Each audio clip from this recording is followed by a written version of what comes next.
ಹುಚ್ಚು ಅಭಿಮಾನಿಯ ಸಹವಾಸ ದಾಸನನ್ನ ಬಳ್ಳಾರಿಗೆ ಎತ್ತಂಗಡಿ ಮಾಡಿಸಿದೆ. ರೌಡಿ ಶೀಟರ್ಗಳ ಸಹವಾಸ ಪೊರ್ಕಿಗೆ ಮತ್ತೊಂದು ಸಂಕಷ್ಟವನ್ನ ತಂದೊಡ್ಡಿದೆ. ದರ್ಶನ್ ಬೇಲ್ಗೆ ಕೊಡಲಿ ಏಟು ಹಾಕಲಿದೆ. ಈ ಕುರಿತ ಒಂದು ರಿಪೋರ್ಟ್ ಇಲ್ಲಿದೆ ನೋಡಿ.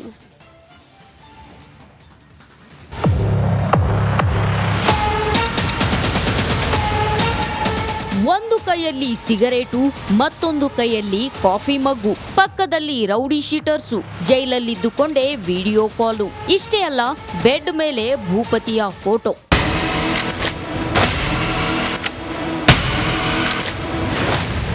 ಇದೇ ಫೋಟೋಗಳು ಪರಪ್ಪನ ಅಗ್ರಹಾರದಲ್ಲಿ ಕಳ್ಳಾಟವಾಡಿದ್ದ ಕಾಟೇರನಿಗೆ ಇದೇ ಫೋಟೋಗಳು ಮುಳುವಾಗಿ ಬಿಟ್ಟಿದೆ. ಬೆಂಗಳೂರಿನ ಸೆಂಟ್ರಲ್ ಜೈಲಿನಿಂದ ಪೊರ್ಕಿಯನ್ನ ಬಳ್ಳಾರಿ ಜೈಲಿಗೆ ಎತ್ತಂಗಡಿ ಮಾಡಿಸಿದೆ. ಇಷ್ಟೇ ಅಲ್ಲ, ದರ್ಶನ್ ಬೇಲ್ಗೂ ಇದು ಕಂಟಕವಾಗೋದ್ರಲ್ಲಿ ಯಾವುದೇ ಅನುಮಾನವಿಲ್ಲ.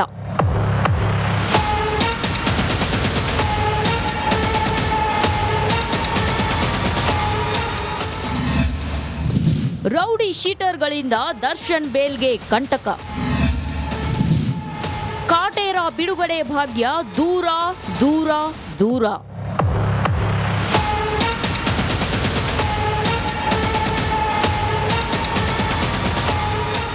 ನಿಜ, ರೇಣುಕಾಸ್ವಾಮಿ ಕೊಲೆ ಕೇಸ್ನ ಚಾರ್ಜ್ ಶೀಟ್ ಸಲ್ಲಿಕೆಗೆ ಈಗಾಗಲೇ ಪೊಲೀಸರು ಅಂತಿಮ ತಯಾರಿಯಲ್ಲಿದ್ದಾರೆ. ಚಾರ್ಜ್ ಶೀಟ್ ಸಲ್ಲಿಸುತ್ತಿದ್ದಂತೆ ಜಾಮೀನಿಗೆ ಅರ್ಜಿ ಸಲ್ಲಿಸಲು ದರ್ಶನ್ ರೆಡಿಯಾಗಿದ್ದಾನೆ. ಆದ್ರೆ ಜೈಲು ಫೋಟೋಗಳು ಕಾಟೇರನ ಜಾಮೀನಿಗೆ ಅಡ್ಡಿ ಮಾಡಲಿವೆ.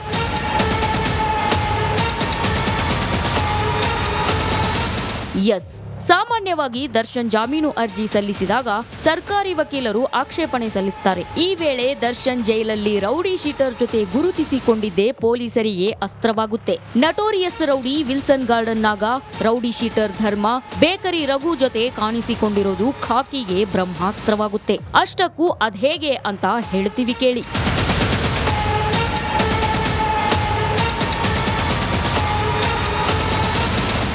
ರೌಡಿ ಶೀಟರ್ ಮೂಲಕ ದರ್ಶನ್ ಸಾಕ್ಷಿಗಳಿಗೆ, ರೇಣುಕಾಸ್ವಾಮಿ ಕುಟುಂಬಸ್ಥರಿಗೆ ಬೆದರಿಸುವ ಸಾಧ್ಯತೆ ಇದೆ. ಹೀಗಾಗಿ ದರ್ಶನ್ಗೆ ಜಾಮೀನು ನೀಡದಂತೆ ಪೊಲೀಸರು ಅಬ್ಜೆಕ್ಷನ್ ಹಾಕ್ತಾರೆ. ಆಗ ಪೊರ್ಕಿ ಜಾಮೀನಿಗೆ ಮತ್ತಷ್ಟು ಕಂಟಕವಾಗಲಿದೆ. ಅಭಿಮಾನಿಗಳು ಮಾಡಿದ ಕೆಲಸದಿಂದ ದಾಸ ಬಳ್ಳಾರಿಗೆ ಎತ್ತಂಗಡಿಯಾಗಿದ್ದಾನೆ. ಈಗ ರೌಡಿ ಶೀಟರ್ ಸಹವಾಸ ಪೊರ್ಕಿ ಜಾಮೀನನ್ನ ಬಲಿ ಪಡೆದರೂ ಯಾವುದೇ ಆಶ್ಚರ್ಯವೇನಿಲ್ಲ.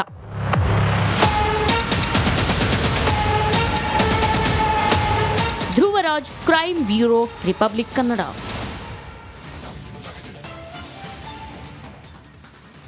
ಒಂದು ಮರ್ಡರ್ ಸ್ಟೋರಿ ಹಿಂದೆ ಸಾವಿರಾರು ಉಪಕಥೆಗಳು ಬಂದ್ ಹೋಯಿತು.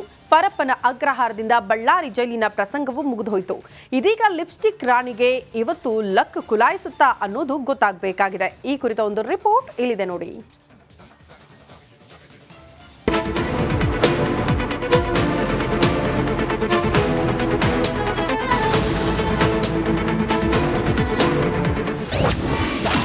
ಲಿಪ್ಸ್ಟಿಕ್ ರಾಣಿಗೆ ಲಕ್ ಕುಲಾಯಿಸುತ್ತಾ,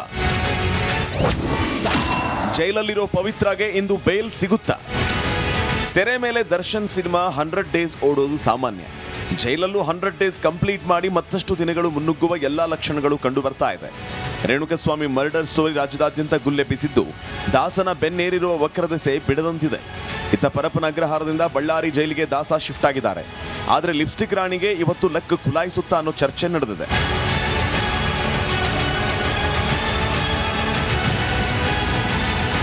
ಹೌದು, ಸೆಂಟ್ರಲ್ ಜೈಲಿಂದ ರಿಲೀಸ್ ಆದರೆ ಸಾಕು ಅಂತ ಕಾಯುತ್ತಿರೋ ಪವಿತ್ರ ಗೌಡ ಬೇಲ್ಗಾಗಿ ಅರ್ಜಿಯನ್ನು ಸಲ್ಲಿಸಿದ್ಲು. ಅದರ ವಿಚಾರಣೆ ಇವತ್ತು ನಡೆಯಲಿದೆ. ಆದರೆ ಆರೋಪಿಗೆ ಬೇಲ್ ನೀಡದಂತೆ ಸರ್ಕಾರಿ ಪರ ವಕೀಲರು ಮನವಿಯನ್ನ ಮಾಡಿದ್ದು, ಇವತ್ತು ಬೇಲ್ ಸಿಗುತ್ತಾ ಇಲ್ವಾ ಅನ್ನೋದು ಗೊತ್ತಾಗುತ್ತೆ. ಅನುಕುಮಾರ್ ಜಾಮೀನು ಭವಿಷ್ಯವು ಇಂದೇ. ಪವಿತ್ರ ಗೌಡ ಮಾತ್ರವಲ್ಲದೆ A7 ಆರೋಪಿ ಅನುಕುಮಾರ್ ಜಾಮೀನು ಅರ್ಜಿ ವಿಚಾರಣೆ ಕೂಡ ಇವತ್ತೇ ನಡೆಯಲಿದೆ. ಇಬ್ಬರ ಜಾಮೀನು ಭವಿಷ್ಯ ಇವತ್ತು ಗೊತ್ತಾಗಲಿದ್ದು, ಮತ್ತೆ ಜೈಲ ಅಥವಾ ಬೇಲ ಅನ್ನೋದು ಗೊತ್ತಾಗುತ್ತೆ.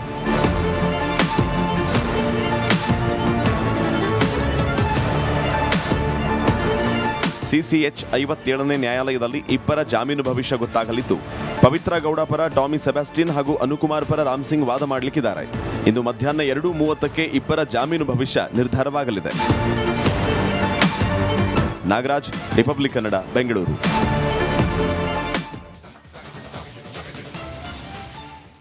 ದರ್ಶನ್ ಜೈಲು ಫೋಟೋಗಳು ರಾಜ್ಯದಲ್ಲಿ ಹಲ್ಚಲ್ ಎಬ್ಬಿಸಿದೆ. ಕಾಟೇರ ರೌಡಿ ಶೀಟರ್ಗಳ ಜೊತೆ ಇದ್ದ ಫೋಟೋಗಳು ಸಂಚಲನ ಮೂಡಿಸಿದೆ. ಹಾಗಾದ್ರೆ ಆ ಫೋಟೋಗಳು ರಿವೀಲ್ ಆಗಿದ್ದು ಹೇಗೆ ತೋರಿಸ್ತೀವಿ ನೋಡಿ.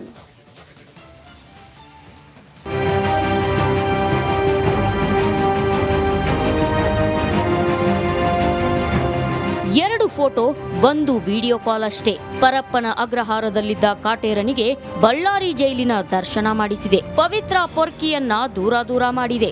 ಬೆಂಗಳೂರಲ್ಲಿ ತಂಪಾಗಿದ್ದ ಅಯ್ಯನನ್ನ ಬಳ್ಳಾರಿಯಲ್ಲಿ ಬೆವರುವಂತೆ ಮಾಡಿದೆ. ಜಗ್ಗುದಾದ ಜೈಲು ಫೋಟೋ ರಿವೀಲ್ ಆಗಿದ್ದು ಹೇಗೆ?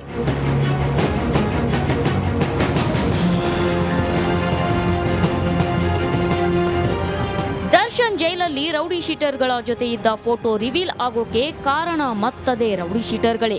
ಇಬ್ಬರು ರೌಡಿ ಶೀಟರ್ಗಳ ನಡುವಿನ ಪೈಪೋಟಿ ಕೇವಲ ಪೈಪೋಟಿ ಮಾತ್ರವಲ್ಲ, ಬಿಲ್ಡಪ್ ಕೂಡ.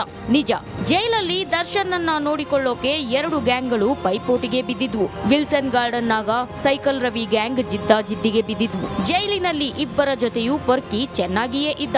ಒಮ್ಮೆ ವಿಲ್ಸನ್ ಗಾರ್ಡನ್ ನಾಗನ ಆತಿಥ್ಯ ಸ್ವೀಕರಿಸುತ್ತಿದ್ದ, ಮತ್ತೊಮ್ಮೆ ಸೈಕಲ್ ರವಿ ಹುಡುಗರ ರಾಜಾತಿಥ್ಯವನ್ನು ಪಡೆಯುತ್ತಿದ್ದ.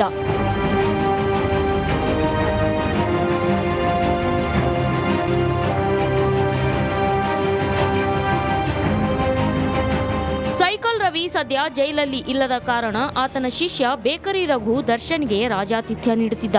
ಹೀಗಿರುವಾಗ ನಟೋರಿಯಸ್ ರೌಡಿ ವಿಲ್ಸನ್ ಗಾರ್ಡನ್ ನಾಗನ ಹುಡುಗ ವೇಲು ದರ್ಶನ್ಗೆ ಎಲ್ಲಾ ವ್ಯವಸ್ಥೆ ಮಾಡ್ತಿದ್ದ. ಇದೇ ವೇಳೆ ವೇಲು ದರ್ಶನ್ ನಮ್ಮ ಜೊತೆ ಇದ್ದಾನೆ ಅಂತ ತೋರಿಸಿಕೊಳ್ಳೋಕೆ ಒಂದು ಫೋಟೋ ತೆಗೆದಿದ್ದ. ಆ ಫೋಟೋನ ತಮ್ಮ ಹುಡುಗರಿಗೆ ಕಳಿಸಿ ಬಿಲ್ಡಪ್ ಕೊಟ್ಟಿದ್ದ.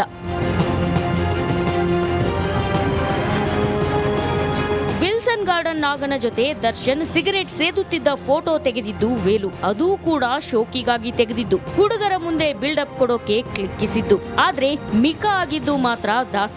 ಬೆಂಗಳೂರಿನಿಂದ ಬಳ್ಳಾರಿಗೆ ಎತ್ತಂಗಡಿಯಾಗಿದ್ದು ಮಾತ್ರ Kaatera. Nagaraj, crime bureau, Republic Kannada. MUDA mega ಫೈಟ್ನಲ್ಲಿ ಕಂಪ್ಲೇಂಟ್ಗಳ ಕಾಳಗ ಶುರುವಾಗ್ಬಿಟ್ಟಿದೆ. ಸ್ನೇಹಮಹಿ ಕೃಷ್ಣ ಎಂ ಲಕ್ಷ್ಮಣ್ ವಿರುದ್ಧ ದೂರು ಪ್ರತಿ ದೂರನ್ನ ಕೂಡ ದಾಖಲು ಮಾಡಿದ್ದಾರೆ. ಇಬ್ಬರೂ ಕೂಡ ಒಬ್ಬರಿಗೊಬ್ಬರು ದೂರು ಪ್ರತಿ ದೂರು ದಾಖಲಾಗಿದೆ. ಲಕ್ಷ್ಮಣ್ ವಿರುದ್ಧ ಮತ್ತೊಂದು ದೂರನ್ನ ಸ್ನೇಹಮಹಿ ಕೃಷ್ಣ ನೀಡಿದ್ದಾರೆ. ಲಕ್ಷ್ಮಣ್ ಸುಳ್ಳು ದಾಖಲೆ ಪ್ರದರ್ಶನ ಮಾಡಿರುವಂತಹ ಆರೋಪ ತಮ್ಮ ಖ್ಯಾತಿಗೆ ಧಕ್ಕೆ ತಂದಿರೋದಾಗಿ ಸ್ನೇಹಮಹಿ ಕೃಷ್ಣ ಅವರು ದೂರು ದಾಖಲು ಮಾಡಿದ್ದಾರೆ. ಸ್ನೇಹಮಹಿ ಕೃಷ್ಣ 44 ಕ್ರಿಮಿನಲ್ ಕೇಸ್ ಇದೆ ಅಂತ ಎಂ ಲಕ್ಷ್ಮಣ್ ಅವರು ಆರೋಪ ಮಾಡಿದ್ರು. ಲಕ್ಷ್ಮಣ್ ಆರೋಪಕ್ಕೆ ಆಕ್ಷೇಪಣೆ ಎತ್ತಿದ್ದಾರೆ ಈಗ ಸ್ನೇಹಮಹಿ ಕೃಷ್ಣ ಅವರು. ಹಾಗಾಗಿ ಮತ್ತೊಂದು ದೂರು ದಾಖಲಾಗಿದೆ. ಸುಳ್ಳು ಆರೋಪಗಳನ್ನ ಮಾಡೋ ಹಾಗಿಲ್ಲ, ನಿಜ ಆಗಿದ್ರೆ ದಾಖಲೆಗಳನ್ನ ಒದಗಿಸಬೇಕು ಅನ್ನೋದು ಸ್ನೇಹಮಹಿ ಕೃಷ್ಣ ಅವರ ಆರೋಪ. ಅಂದ್ರೆ ಆ ದೂರಿನಲ್ಲಿ ಉಲ್ಲೇಖ ಕೂಡ ಮಾಡಿದ್ದಾರೆ. ಎಂ ಲಕ್ಷ್ಮಣ್ ಅವರು ನಿಮ್ಗೆಲ್ಲ ಗೊತ್ತಿರಬಹುದು, ಈ ಮೂಡ ವಿಚಾರ ಮುನ್ನೆಲೆಗೆ ಬರ್ತಾ ಇದ್ದಂತೆ ಯಾವಾಗ ಸ್ನೇಹಮಹಿ ಕೃಷ್ಣ ಅವರು ಒಂದು ದೂರು ದಾಖಲು ಮಾಡ್ತಾರೋ ಸಿಎಂ ಸಿದ್ದರಾಮಯ್ಯನವರ ವಿರುದ್ಧ, ಆಗಲೇ ಒಂದು ಪ್ರೆಸ್ ಮೀಟ್ ಮಾಡ್ತಾರೆ. ಈ ಸ್ನೇಹಮಹಿ ಕೃಷ್ಣ ಅವರ ವಿರುದ್ಧ ಒಂದಷ್ಟು ಗಂಭೀರ ಆರೋಪಗಳನ್ನ ಮಾಡೋದಕ್ಕೆ ಮುಂದಾಗ್ತಾರೆ. ಈಗ ಇದೇ ಎಲ್ಲ ವಿಚಾರಕ್ಕೆ ಸಂಬಂಧಪಟ್ಟಂತೆ ಸ್ನೇಹಮಹಿ ಕೃಷ್ಣ ಅವರು ಮತ್ತೊಂದು ದೂರು ದಾಖಲು ಮಾಡಿದ್ದಾರೆ ಅನ್ನೋದರ ಡೀಟೇಲ್ಸ್ ಸಿಗ್ತಾ ಇದೆ. ಈ ಬಗ್ಗೆ ಮತ್ತಷ್ಟು ಡೀಟೇಲ್ಸ್ ಅನ್ನ ಕೊಡ್ತಾ ಹೋಗ್ತಾರೆ ನಮ್ಮ ಪ್ರತಿನಿಧಿ ವಿನೋದ್ ದೂರವಾಣಿ ಸಂಪರ್ಕದಲ್ಲಿ. ವಿನೋದ್, ಮೂಡ ಫೈಟ್ ಮುಗಿಯೋ ಲಕ್ಷಣ ಅಂತೂ ಕಾಣಿಸ್ತಾ ಇಲ್ಲ, ದಿನಕ್ಕೊಂದೊಂದು ರೀತಿಯ ಬೆಳವಣಿಗೆಗಳು. ಈಗ ದೂರು ಪ್ರತಿ ದೂರಿಗೆ ಸಂಬಂಧಪಟ್ಟಂತೆ ಏನ್ ಡೀಟೇಲ್ಸ್ ಕೊಡ್ತೀರಿ ವಿನೋದ್? ಶ್ರುತಿ, ಈಗಾಗಲೇ ಇದು ಸಿಎಂ ಅವರ ವಿರುದ್ಧವಾಗಿ ಪ್ರಾಸಿಕ್ಯೂಷನ್ಗೆ ಅನುಮತಿ ಕೊಟ್ಟ ನಂತರದಲ್ಲಿ ಮೈಸೂರಿನಲ್ಲಿ ದೂರಿನ ಸಮರ ಆರಂಭ ಆಗಿರುವಂತದ್ದು. ಈಗಾಗಲೇ ಸ್ನೇಹಮಹಿ ಕೃಷ್ಣ ಅವರ ವಿರುದ್ಧವಾಗಿ ಲಕ್ಷ್ಮಣ್ ಅವರು ಸಾಕಷ್ಟು ಗಂಭೀರವಾದಂತಹ ಆರೋಪಗಳನ್ನ ಮಾಡಿರುವಂತದ್ದು. ಇವರ ವಿರುದ್ಧ 44 ಕೇಸ್ಗಳಿದೆ. ಜೊತೆಗೆ ಈ ಒಂದು ಪ್ರಕರಣವನ್ನ ಮುಚ್ಚಿ ಹಾಕೋದಕ್ಕೆ, ಜೊತೆಗೆ ಈ ಒಂದು ಪ್ರಕರಣದ ಬಗ್ಗೆ ಮಾತನಾಡದೇ ಇರುವಾಗೆ 100 ಕೋಟಿಯನ್ನ ಕೇಳಿದ್ರು ಅಂತೇಳಿ ಒಂದಷ್ಟು ಗಂಭೀರವಾದಂತಹ ಆರೋಪಗಳನ್ನ ಮಾಡಿದ್ರು. ಈ ಬಗ್ಗೆ ಸ್ನೇಹಮಹಿ ಕೃಷ್ಣ ವಿರುದ್ಧ ಕೂಡ ನಗರ ಪೊಲೀಸ್ ಆಯುಕ್ತರಲ್ಲಿ ದೂರು ಕೂಡ ದಾಖಲು ಮಾಡಿದ್ದಾರೆ ಎಂ ಲಕ್ಷ್ಮಣ್ ಅವರು. ಇದಕ್ಕೆ ಪ್ರತಿಯಾಗಿ ಈಗಾಗಲೇ ಸ್ನೇಹಮಹಿ ಕೃಷ್ಣ ಅವರು ಕೂಡ ನನ್ನ ವಿರುದ್ಧ ಮಾಡಿರುವಂತಹ ಆರೋಪಗಳೆಲ್ಲವೂ ಕೂಡ ಸುಳ್ಳು, ನಾನು ಯಾವುದೇ ರೀತಿಯಾದಂತಹ ಹಣವನ್ನ ಕೇಳಿಲ್ಲ, ಯಾವುದೇ ರೀತಿಯಾದಂತಹ ಸಾಕ್ಷಿಗಳು ಕೂಡ ಲಕ್ಷ್ಮಣ್ ಅವರು ಇವತ್ತು ಕೂಡ ಬಿಡುಗಡೆ ಮಾಡ್ತಾ ಇಲ್ಲ, ಒಂದೇ ಒಂದು ದಾಖಲೆಯಲ್ಲಿ ಬಿಡುಗಡೆ ಮಾಡಲಿ ಅಂತ ಸವಾಲನ್ನ ಹಾಕಿ ಈಗಾಗಲೇ ದೇವರಾಜ ಪೊಲೀಸ್ ಠಾಣೆಯಲ್ಲೂ ಕೂಡ ದೂರನ್ನ ದಾಖಲು ಮಾಡಿದ್ದಾರೆ. ಒಂದು ರೀತಿಯಲ್ಲಿ ಸಿಎಂ ಅವರ ಪರವಾಗಿ ಎಂ ಲಕ್ಷ್ಮಣ್ ಅವರು ಕೂಡ ಆರಂಭದಿಂದಲೂ ಕೂಡ ಸರ್ಕಾರದ ಪರವಾಗಿ ಹೇಳಿಕೆಗಳನ್ನ ಕೊಡ್ತಾ ಬಂದಿದ್ದಾರೆ. ಕೆಪಿಸಿ ವಕ್ತಾರರು ಕೂಡ ಆಗಿದ್ದಾರೆ. ಒಂದಷ್ಟು ಏನೋ ಈಗಾಗಲೇ ವೈಟ್ಲರ್ ವಿಚಾರ ಇರ್ಬೋದು, ಪ್ರತಿಯೊಂದು ಹೇಳಿಕೆಗಳಲ್ಲೂ ಕೂಡ ಸಮರ್ಥಿಸಿಕೊಳ್ಳುವಂತಹ ಕೆಲಸವನ್ನ ಲಕ್ಷ್ಮಣ್ ಅವರು ಮಾಡ್ತಾ ಇದ್ದಾರೆ. ಈಗಾಗಲೇ ಸ್ನೇಹಮಯ ಕೃಷ್ಣ ಅವರು ಕೂಡ ತಾವು ಕೊಟ್ಟಿರೋ ದೂರಿನ ಆಧಾರದ ಮೇಲೆ ಸಾಕಷ್ಟು ಚರ್ಚೆಗಳು ನಡೆದಿದ್ದಾರೆ. ಜೊತೆಗೆ ಈಗಾಗಲೇ ಅವರ ದೂರಿನ ಆಧಾರದ ಮೇಲೆ ಈಗಾಗಲೇ ರಾಜ್ಯಪಾಲರು ಕೂಡ ಪ್ರಾಸಿಕ್ಯೂಷನ್ಗೆ ಅನುಮತಿ ಕೊಟ್ಟಿರೋದು. ಸೊ ಹೀಗಾಗಿ ದೂರು ಪ್ರತಿ ದೂರಿನ ಈ ಒಂದು ವಿಚಾರ ಎಲ್ಲಿಗೆ ಹೋಗಿ ತಲುಪುತ್ತೆ ಅನ್ನೋದು ಕೂಡ ಕಾತೊಡಬೇಕಾಗತ್ತೆ ಶ್ರುತಿ. ಓಕೆ ವಿನೋದ್, ಧನ್ಯವಾದಗಳು ತಮ್ಮೆಲ್ಲ ಮಾಹಿತಿಗೆ.